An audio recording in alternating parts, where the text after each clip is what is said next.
एक बार हमने कथा में कहा था, आप लोगों के स्मरण में है कि नहीं है हमको नहीं मालूम, पर शिव महापुराण के इस सुंदर स्कंद भाग में, कौमार्य भाग में यदि आप पढ़ेंगे तो आपको मिलेगा। शिव जी पे चढ़े हुए जल का आचमन जो व्यक्ति रोज करता है उसकी वाणी सत्य होना प्रारंभ हो जाता। शंकर भगवान के बेल वृक्ष की, बेलपत्री का अगर कोई वृक्ष है तुम्हारे घर में, बेलपत्री का यदि कोई पौधा है, बेल वृक्ष है तुम्हारे घर के अंदर, तुम्हारे घर के बाहर कोई बेलपत्री का पौधा है, कोई मंदिर के बाहर बेलपत्री का पौधा है या बेलपत्री का वृक्ष है, कोई व्यक्ति यदि दुनिया के लोगों ने कह दिया कि तुम्हारी प्रॉपर्टी का ये केस चल रहा है, जमीन का ये केस चल रहा है और ये निपट नहीं रहा, तुम्हारे प्लाट पर, तुम्हारी जमीन पर, तुम्हारी दौलत पर, किसी चीज पर किसी ने अपना हक जता दिया, कोई केस चल रहा है, कानूनी कार्रवाई चल रही है, अगर वो व्यक्ति प्रतिदिन बेलपत्री के वृक्ष के नीचे जाकर एक लोटे में थोड़ा सा जल लेकर 3 बार उस जल को थोड़ा थोड़ा कर कर छोड़े और उसी बेलपत्री के नीचे की मिट्टी को अपने मस्तक पर चंदन की तरह लगाना प्रारंभ करे, 1.5 से 2 महीना कर कर देख ले, उसका केस धीरे धीरे सुलझना प्रारंभ होता है, उसे विजय प्राप्त होना।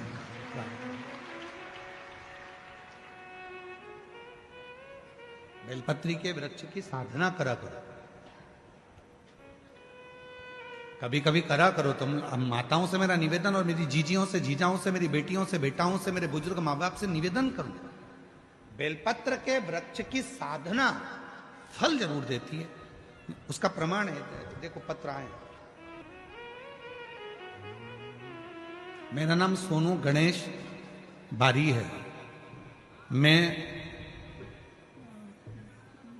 मैं बाला सावंगी तहसील भोकरदन जिला जालना का रहने वाला हूँ। कहीं बैठे हो तो हाथ हिला सकते हैं, और अगर हम पढ़ने में कोई गलती करी हो तो आप लोग भी एलईडी पर या टीवी पर पढ़ सकते हैं। मेरा नाम सोनू गणेश बारी है। मैं बालसावंगी तहसील भोकरदन जिला जालना का रहने वाला हूँ।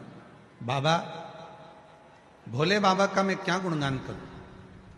मैंने अपनी नौकरी के लिए बहुत प्रयास किया लेकिन मेरी नौकरी नहीं लगी।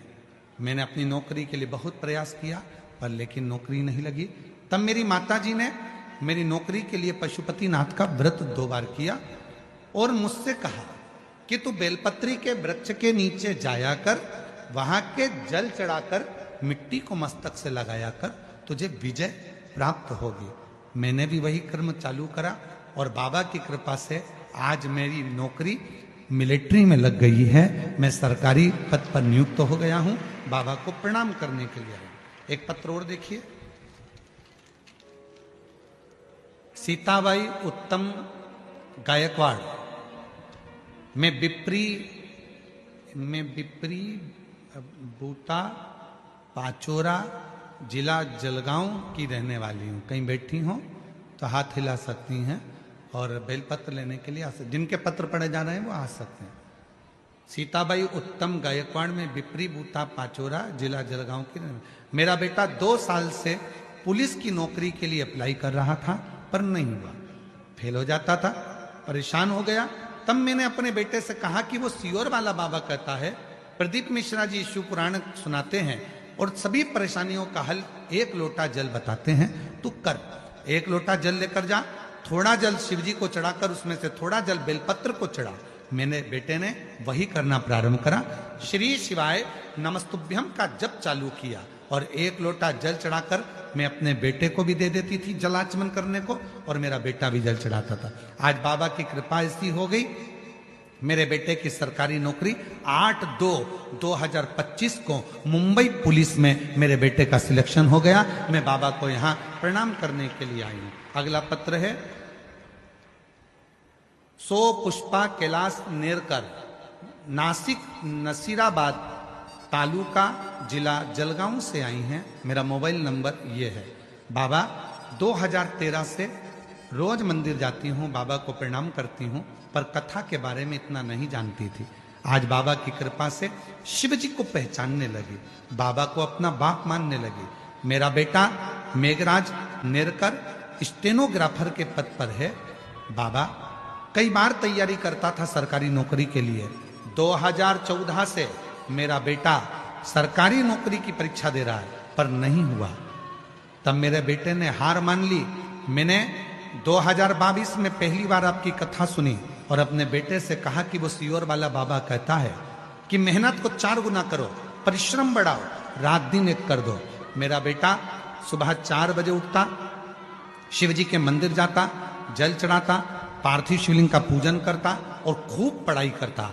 आज मैं बाबा को धन्यवाद देने के लिए आई हूं कि मेरे बेटे का 2024 का रिजल्ट आ गया और पुणे के हाई कोर्ट स्टेनोग्राफर के पद पर मेरा बेटा सिलेक्शन हो गया।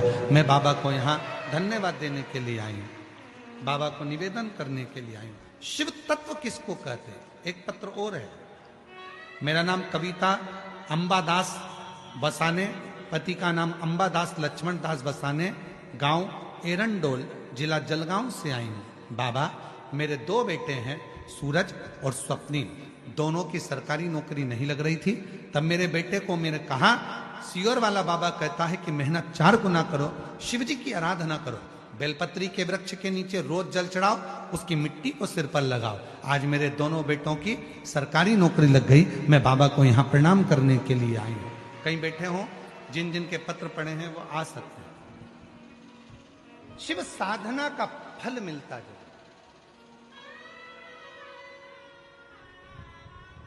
हम कई बार कहे हैं मेरी जीजियों से, मेरे जीजाओं से, बेटियों से, बेटाओं से, मेरे बुजुर्ग माँ बाप से, कुछ मत करो तो बेलपत्री के वृक्ष के नीचे भी आप लोटा भर के जल लेकर जा रहे हो तो 3 बार थोड़ा थोड़ा सा जल शिव जी को चढ़ाओ।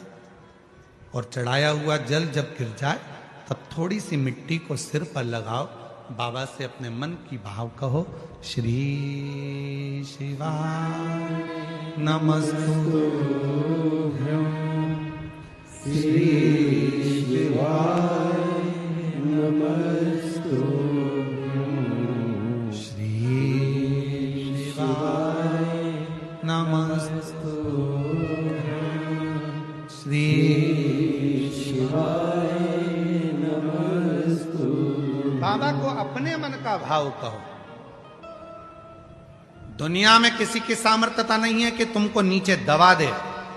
जिसके मस्तक पर बेलपत्री की लकड़ी का चंदन शिव को लेपित कर कर यदि मस्तक पर लगता है, कोई बेलपत्री का वृक्ष यदि सूख जाता है, उसकी जो लकड़ी होती है उसका चंदन भी हम शिव को लगाकर अपने मस्तक पर लगाते हैं। या बेलपत्री के वृक्ष के नीचे की मिट्टी को भी यदि हम त्रिपुंड बनाकर सिर पर चढ़ाते हैं तो दुनिया में किसी की सामर्थ्यता नहीं है कि तुमको हरा दे, तुमको विजय प्राप्त होती है, विजय मिलता है।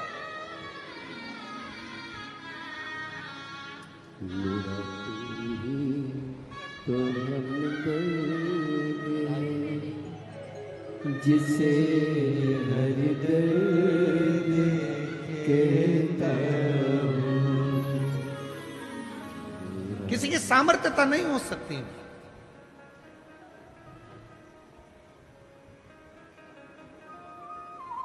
और इतना मालूम होने के बाद भी अगर लोग भटक रहे हैं, कोई कह दे वहां चले जाओ, वहां से ये काम हो जाएगा, कोई कह दिया वहां चले जाओ, वहां से कोई ये काम हो जाएगा।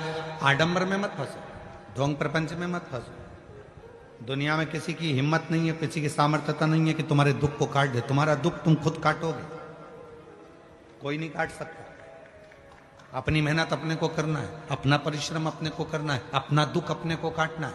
हमने पहले भी कथा में कहा, अपने को खांसी आई अपने को खांसना है, अपने को छींक आई अपने को छींकना है।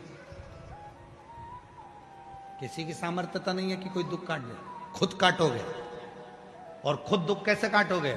एक लोटा जल, बोल बम का नारा है, श्री शिवाय हार बस अपना भाव, अपना विश्वास, अपनी दृढ़ता को बढ़ाओगे, धीरे धीरे दुख कटता जाए, कटे। वाणी सिद्ध हो जाती है। जिसने प्रतिदिन भगवान शंकर पे चढ़े हुए जल का आचमन करा है, उसकी जिह्वा सिद्ध हो जाती। जिसने रोज शिव पे चढ़ी हुई बेलपत्री का एक छोटे से छोटा अंश भी प्रतिदिन अपनी जिह्वा पर लिया है, खाया है, उसकी जिह्वा सिद्ध हो जाती। जिह्वा सिद्ध। क्यों गुरुजी, इसका कोई प्रमाण मिलता है क्या कि जिसने बेलपत्री खाई हो और उसकी जिह्वा सिद्ध हो गई? जिसने शिव जी का जल पिया हो और उसकी जिह्वा सिद्ध हो गई हो? उसकी कथा चल रही है, चंद्रशेखर महादेव की कथा चल रही है।